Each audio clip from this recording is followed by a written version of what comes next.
கேளுங்கள் தரப்படும், தட்டுங்கள் திறக்கப்படும், தேடுங்கள் கிடைக்கும் என்றார். இயேசு தேடுங்கள் கிடைக்கும் என்றார். ஆகிய இயேசுவின் நிஜத்துக்கு நெருக்கமான அருள் தந்தையர்கள், அருள் சகோதரிகள் மற்றும் புனித மகதலேனா மரியாவின் அன்புக்கே உரித்தான இறைமகளே, இதோ இன்றைய நல்லாண்டிலே நீங்கள் அனைவரும் மகதலேனா மரியாவின் திருவிழாவை சீரும் சிறப்புமாக கொண்டாடி கொண்டு வருகிறீர்கள். அருள் தந்தையர் சார்பாகவும் என் சார்பாகவும் திருவிழா நல்வாழ்த்துக்களை உங்களுக்கு தெரிவித்துக் கொள்கின்றேன். லூமன் ஜென்சியம் என்ற இரண்டாம் வத்திக்கான் சங்க இயற்றிலே இறைமகளே திருச்சபை என்று குறிப்பிடப்பட்டுள்ளது. ஆகவே திருச்சபையாக நாம் அனைவரும் இணைந்து இன்று பொதுக்காலம் 17ஆம் மாதத்தில் அடியெடுத்து வைக்கின்றோம். யாரும் ஒரே யாம் பெற்ற இன்பம் பெருக இவ்வையகம் என்று திருமூலர் திருமந்திரம் நமக்கு எடுத்து சொல்கின்றது. இதை தொடர்ந்து நம்முடைய ஆண்டவர் இயேசு கிறிஸ்து தாம் பெற்ற ஆசீர்வாதங்கள் அனைத்தும் தாம் சீடர்களுக்கும் கிடைக்க வேண்டும் என்று விரும்புகிறார். அப்படி விரும்பப்படும் அந்த நேரத்தில் ஒரு சீடர் ஆண்டவரை நோக்கி, ஆண்டவரே, யோவான் தாம் சீடர்களுக்கு இறைவனிடம் வேண்ட கற்றுக் கொடுத்தது போன்று எங்களுக்கும் கற்றுத்தாரும் என்று கேட்கிறார். அந்த வேளையில் ஆண்டவர் மன மகிழ்வோடு இன்னக தந்தையே என்ற ஜெபத்தை அவர்களுக்கு கற்பித்து அவர் பெற்ற அந்த ஆசீர்வாதத்தை தம் சீடர்களுக்கும் அளிக்கின்றார். நம்முடைய 14 கேள்விகள் நம் மனதில் எழலாம். எப்போது என்றால், நாம் எப்போது இறை வேண்டல் அல்லது ஜெபம் என்ற வார்த்தைகளை நாம் கேட்கின்றோமோ அப்பொழுதெல்லாம் நமக்கு பல கேள்விகள் பல நாட்களாக நமது மனதில் எழுந்து கொண்டே இருக்கின்றது. எதற்காக இந்த கேள்விகள் எழுகின்றன? கடவுள் இந்த உலகை படைத்தார். கடவுள் இந்த உலகில் உள்ள அனைத்தையும் நன்கு அறிந்து தெளிவாக வைத்துள்ளார். படைக்கப்பட்ட நாம் அனைவரையும் அவர் அறிந்துள்ளதால் நமக்கு என்ன தேவை என்று அவருக்கு நன்றாகவே தெரியும். கடவுளுக்கு நன்றாகவே தெரியும் நமக்கு என்ன வேண்டும் என்பது. இப்படி இருக்க நாம் எதற்காக ஜெபிக்க வேண்டும் என்ற கேள்வி நம் மனதில் எழ வாய்ப்புகள் உண்டு. நாம் எப்படி ஜெபிக்க வேண்டும், எங்கு ஜெபிக்க வேண்டும் என்ற பல கேள்விகள் நாம் மத்தியிலே எழ வாய்ப்புகள் அதிகமாக உள்ளது.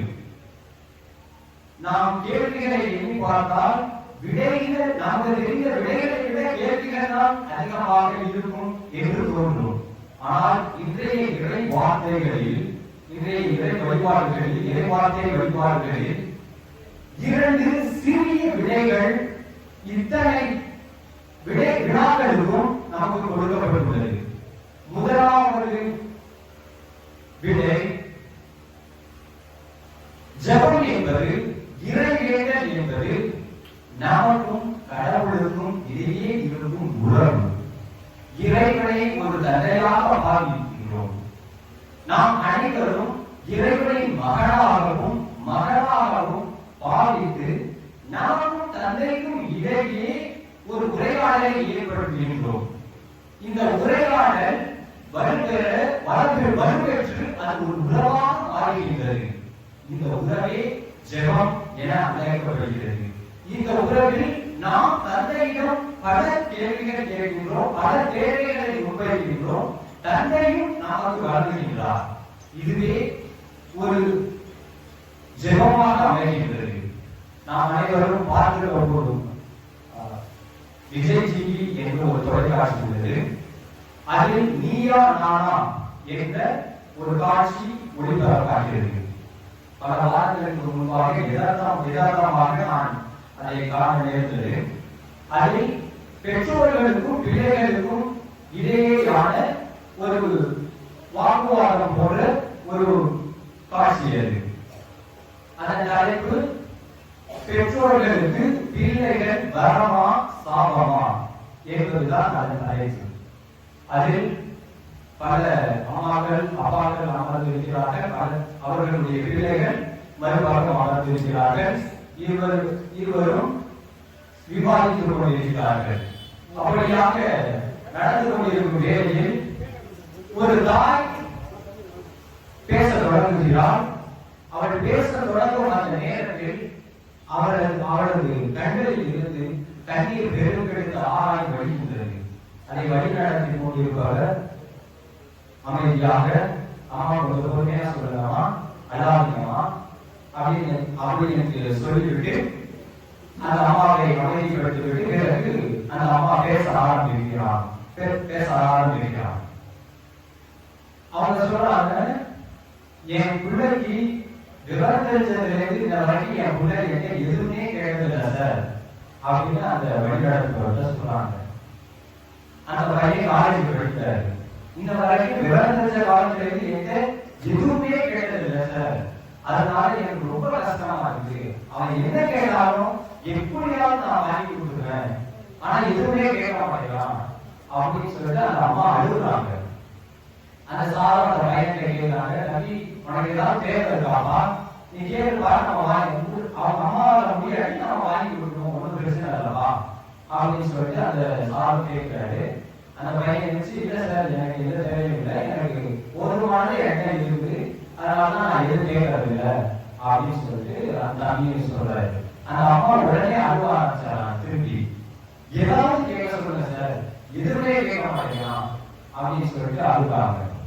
ஒரு மகனை பெற்ற ஒரு தாய் தன் மகன் மீது இவ்வளவு அக்கறை கொண்டு தன் மகன் ஏதாவது தன்னிடம் கேட்க மாட்டானா என்று இயங்கிக் கொண்டிருக்கின்ற ஒரு சாதாரண தாய் இவ்வளவு இயங்கும் பொழுது நாம் அனைவரையும் படைத்த கடவுள் எவ்வளவு இயங்குவார்? நம் பிள்ளைகள் மண்ணுலகில் இருக்கிறார்கள், நம்மிடம் ஏதாவது கேட்க மாட்டார்களா என்று கடவுள் இயங்குவார். அதற்காக நாம் ஜெபிக்க வேண்டும். நாம் அவரிடம் கேட்பதே ஒரு ஜெபம்தான்.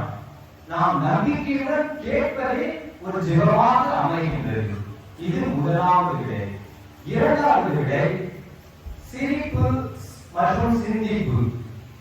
இவ்விரண்டு உணர்வுகளும் மனித இனத்திற்கே உரித்தானவை. சிரிப்பு மற்றும் சிந்திப்பு. இதே போன்றுதான் ஜெபம் என்பது மனித இனத்திற்கு மட்டுமே உரியது. நாம் நம் வீடுகளில் ஆடு மாடு கோழி பல உயிரினங்கள் வளர்க்கலாம்.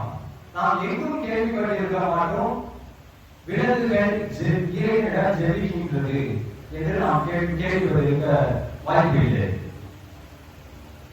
ஆகையால் தான் நான் சொல்கிறேன், ஜெபம் என்பது மனித இனத்திற்கு மட்டுமே உரியது. ஜெபம் ஒரு சில பல நேரங்களில் எதிர்காலத்தில் நடக்கவிருக்கும் ஒரு சில நிகழ்வுகளை எதிர்நோக்கி இப்பொழுதே இறைவனை மன்றாட, இறைவனிடம் உரையாட தூண்டுவதுதான் ஜெபம். ஒரு எடுத்துக்காட்டு, நான் 1 லட்சம் ஒரு அருட்தந்தையிடம் கடன் வாங்கியிருக்கிறேன் என்று வைத்துக் கொள்வோம். அருட்தந்தை, தம்பி நீ எனக்கு அடுத்த மாசத்துக்குள்ள எனக்கு 1 லட்சத்தையும் திருப்பி கொடுத்தா அப்படின்னு சொல்லி சொல்றாங்க. நீ தரலன்னா நான் போலீஸ்ல கேஸ் பண்ணிடுவோம், கேஸ் போடுவப்பா, நீ அப்படி ஜெயிலுக்கு தானமா போகணும் அப்படின்னு சொல்லி சொல்றாரு. இல்ல அது கொஞ்சம் எக்ஸ்ட்ரா டைம் ஆகாது அப்படின்னு நான் கேட்கிறேன். இருந்தாலும் இல்லப்பா நான் ஏற்கனவே உனக்கு நிறைய டைம் கொடுத்தேன், நீ தர மாட்டீங்க, நான் கேஸ் போடுவேன் அவங்க மேல அப்படின்னு சொல்லிட்டு கண்டிப்பா சொல்றாரு. நாட்கள் கடந்து போயிட்டே இருக்கு. இந்த ஒரு நாள் தான் இருக்கு. என் கையில ஒரு 70,000 80,000 தான் இருக்குன்னு வச்சுக்கோம். நான் சாமி என்கிட்ட 20,000 80,000 தான் இருக்கு சாமி, 80,000 தான் இருக்கு, இதை வச்சு கொஞ்சம் டைம் கொடுத்தேன், நான் தரேன், நான் காசு தரேன் சாமி அப்படின்னு சொல்ல கேட்டேன். இருந்தாலும் அதெல்லாம் முடியாதுப்பா அப்படின்னு சொல்றாரு. இப்ப என்னுடைய நினைவுகள் மனதில் என்ன தோணும் என்று நினைத்தால் நான் கடவுளிடம் ஜெபிக்க வேண்டும். ஆண்டு எனக்கு எப்படியாவது ஒரு 20,000 எங்காவது கொடுத்துருக்காங்களே நான் இவரை கொடுத்துட்டு இனிமே நான் வாங்கவே மாட்டேன் இவர்கிட்ட அப்படி என்கிற ஒரு மனதில் என்னை அறியாமலே எதிர்காலத்தை நோக்கிய ஒரு உரையாடல் இறைவனிடம் தொடங்குகிறது. அந்த உரையாடலே ஜெபம் என்று அழைக்கப்படுகிறது. இதுதான் இரண்டாவது விடை. ஒரு சிறிய கதை. ஒருவர் ஒரு முதலாளி ஒரு தொழிற்சாலை வைத்திருக்கிறார். அந்த முதலாளிக்கு வயதாகிவிட்டது. அவருக்கு வயதாகிறார் என்றால் அவர் அவருடைய பொறுப்புகள் அனைத்தையும் அங்கு வேலை செய்யும் ஒரு தொழிலாளியிடம் ஒப்படைக்க விரும்புகிறார். ஆகவே தொழிலாளிகள் அனைவரையும் அழைத்து மறுநாள் அழைத்து சொல்கிறார், எனக்கு வயசாகிடுச்சுப்பா, என்னுடைய பொறுப்புகள் அனைத்தையும் இங்க இருக்கிற வேலை செய்கிற யாரோ ஒருவரிடம் ஒப்படைக்க நான் விரும்புகிறேன்ப்பா அப்படின்னு சொல்லிட்டு சொல்றாரு. உடனே நான் ஒரு விதை வச்சிருக்கிறேன், இந்த விதைய யாரெல்லாம் நல்லா உரம் போட்டு தண்ணி ஊற்றி அழகா ஒரு வருஷம் கழிச்சு வளர்ந்து என்ன காட்டுறீங்களோ அவங்களுக்கு என்னுடைய பொருட்கள் எல்லாம் கொடுறப்பா அப்படின்னு சொல்லிட்டு சொல்றாரு. அவங்க ரொம்ப சந்தோஷமா அந்த விதைகளை வாங்கி போட்டு தங்களுடைய வீடுகளில் வச்சு வளர ஆரம்பிக்கிறாங்க. தண்ணி ஊற்றி ஒரு வாரம் கழிச்சோன்னா அவங்க ஆபீஸ்ல வந்து பேசிக்கிறாங்க, அதனால என்னுடைய விதை குறைய ஆரம்பிச்சிச்சு அப்படின்னு சொல்லி எல்லாம் பேசிக்கிறாங்க. அப்ப அங்க ஒரு நபர் இருக்கிறார், ஜான் என்ற ஒரு நபர். அவர் சொல்றாரு, அவர் எதுவுமே சொல்லல. அவர் பார்த்து எல்லாரும் பேசிக்கிறாங்க, விதை குறைய ஆரம்பிச்சிச்சு, நம்ம விதை இன்னும் குறைக்கவே இல்லையே அப்படின்னு சொல்லிட்டு அவங்க ஃபீல் பண்ணி இருக்கிறாரு. ஆனா எதுவும் சொல்லல. வாரங்கள் கடந்து போகிறது. 6 மாதங்கள் முடிந்து விட்டது. ஆபீஸ்ல எல்லாரும் பேசிக்கிறாங்க, என்னுடைய சிகிச்சை வளர்ந்துருக்கு, அழகா இருக்கு அப்படின்னு சொல்லிட்டு பேசிக்கிறாங்க. ஒரு வருஷமும் முடிஞ்சிருச்சு. எல்லாரும் அவங்க செடியை வீட்டுக்கு ஆபீஸ்க்கு வராங்க. முதலாளியும் பார்க்கிறாரு, எல்லா செடியும் சூப்பரா இருக்கு. ஒவ்வொரு செடியா போய் பார்க்கிறாரு, அழகா இருக்கு எல்லா செடியும். கடைசியா ஜான் அவரோட தொழிலையும் பார்க்கிறாரு, செடியை காணும். என்னப்பா எல்லாரும் அழகா செடி வளர்ந்தாங்க, செடியை காணாமப்பா அப்படின்னு சொல்லி கேட்டோன்னே அவர் சொல்றாரு, சார் நீங்க சொல்ற எல்லாத்தையும் நான் ஃபாலோ பண்ணேன். சரி, விதைய போட்டேன், மண்ணை வச்சேன், எருவு போட்டேன், தண்ணி ஊற்றினேன், எல்லாமே பண்ணேன். ஒரு வருஷமா பண்ணிட்டு தான் இருக்கிறேன், இன்னும் அந்த இதெல்லாம் மறைக்க கூட இல்லை சார் அப்படின்னு சொல்லிட்டு அவர் சொல்றாரு. உடனே அந்த ஜான்கிறவரை தவிர எல்லாரும் உட்காருங்க அப்படின்னு சொல்லிட்டு அப்படி சொல்றாரு. எல்லாரும் உட்கார்ந்துட்டாங்க. அவர் மேல கையில போட்டு அவர் சொல்றாரு, அந்த முதலாளி சொல்றாரு, நான் என்னுடைய கம்பெனிக்கு இவரெல்லாம் வந்து பொறுப்பாளரா அமர்த்தலான்னு நான் விருப்பப்படுறேன் அப்படின்னு சொன்னோன்னே எல்லாருக்கும் ஒரே ஆச்சரியம், ஒரே பொறாமை. எதுக்கு சார், எங்களுடைய செடிகள்லாம் அழகா வந்துட்டு நீங்க அதைதானே கேட்டீங்க, இவருக்கு செடியே இல்லை, நீங்க எப்படி அவர்கிட்ட கொடுக்கலாம் அப்படின்னு சொல்லிட்டு கேட்கிறாங்க. உடனே அவர் சொல்றாரு, நான் உங்கள்கிட்ட கொடுத்த எல்லா விதையுமே அதிகப்பட்ட சூழ்நிலைகளை போட்டு அதிகப்பட்ட தான் உங்கள்கிட்ட கொடுத்தேன். நீங்க உங்களுடைய விதைகள் முளைக்கலன்னு சொல்லிட்டு நீங்க வேற விதைகளை வச்சு அதை முளைக்க வச்சிருக்கீங்க, வேற விதைகளை போட்டீங்க. ஆனா இவரு நான் எந்த விதையை கொடுத்தனோ அதே விதையை போட்டு கடைசி வரைக்கும் நேர்மையா இருந்திருக்காரு. சோ அதனாலதான் எனக்கு நேர்மையான ஒருவர் தான் என் கம்பெனிக்கு பொறுப்பாளராக வரணும் அப்படின்னு ஆசைப்படுறேன். அதனாலதான் நான் ஜான பொறுப்பாளராக அமர்றேன் அப்படின்னு சொல்லி சொன்னாரு. இப்ப இது நம்முடைய வாழ்க்கைக்கும் பொருந்தும், நம்மளுடைய ஜெபங்களுக்கும் பொருந்தும். ஜெபம் இறைவேங்கள் நமக்கு வலிமையையும் வல்லமையையும் ஆசீர்வாதங்களையும் நம்முடைய நாளில் தினமும் கொடுத்து கொண்டே இருக்கிறது. இந்த ஆசீர்வாதங்களையும் வல்லமையையும் வலிமையையும் நாம் குறுக்கு வழிகளில் சம்பாதிக்க இயலாது. அந்த அனைத்து தொழிலாளர்களை ஜானை தவிர மற்ற அனைத்து தொழிலாளிகளையும் போன்று குறுக்கு வழிகளில் நாம் ஆசீர்வாதங்களையும் வல்லமைகளையும் வலிமைகளையும் ஜெபத்தின் மூலம் பெற இயலாது. அதற்கு முக்கியமாக தேவைப்படுகின்ற ஒன்று இறை நம்பிக்கை, இரண்டாவது தொடர்ந்து முயற்சி செய்தல், மூன்றாவது தாழ்மையான மனப்பான்மையுடன் வேண்டுதல். இதைதான் நம்முடைய இன்றைய முதல் வாசகத்தில் நாம் பார்க்கின்றோம். ஆபிரகாம் தொடர்ச்சியாக ஒரு மகனாக கடவுளிடம் நின்று தந்தையிடம் ஒரு மகன் தந்தையிடம் பேசுவது போன்று கடவுளுடன் ஆபிரகாம் பேசிக் கொண்டிருக்கிறார். அவர் கெஞ்சி கேட்கிறார், ஆண்டவரே, ஒரு 50 நீதிமான்கள் இருந்தாலும் சோதனை போவாராக அடிக்காம விடுவீங்களா அப்படின்னு கேட்கிறார். கெஞ்சி கேட்டு கடைசியா 10 நீதிமான்கள் வரைக்கும் கொண்டு வந்தார். தொடர்ந்து கேட்கிறார். கடைசியா ஆண்டவரும் ஓகே சொல்றார்.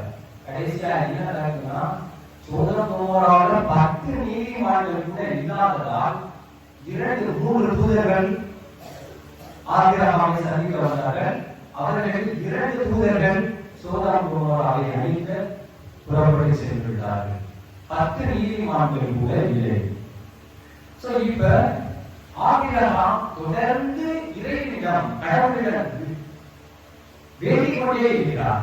இதுவே மிகப்பெரிய ஜெபம். தொடர்ச்சியாக இறைவனிடம் வேண்டுவதே ஒரு ஜெபம் தான். நாம் கேட்பதற்கும் நம்முடைய வாழ்க்கைக்கும் ஒரு தொடர்பு இருந்தால், நாம் நடந்து கொள்ளும் விதத்திற்கும் ஒரு தொடர்பு இருந்தால், நாம் கேட்கும் வரங்கள் கடவுளால் கொடுக்கப்படும், அருளப்படும். அது முதல்.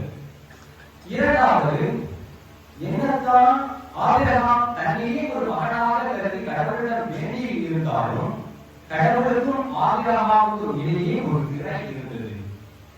அது பாவம் என்ற திரை. அந்த திரை கிறிஸ்துவின் இறப்பினாலும் உயிரினாலும் நீக்கப்பட்டுவிட்டது என்பதை நாம் 2ஆம் வாசகத்தில் வாசிக்க இருக்கின்றோம். இந்த திரை எப்பொழுது நீக்கப்பட்டதோ அப்போது நாம் இறைவனை தந்தை என அழைக்க நமக்கு உரிமை கொடுக்கப்பட்டது.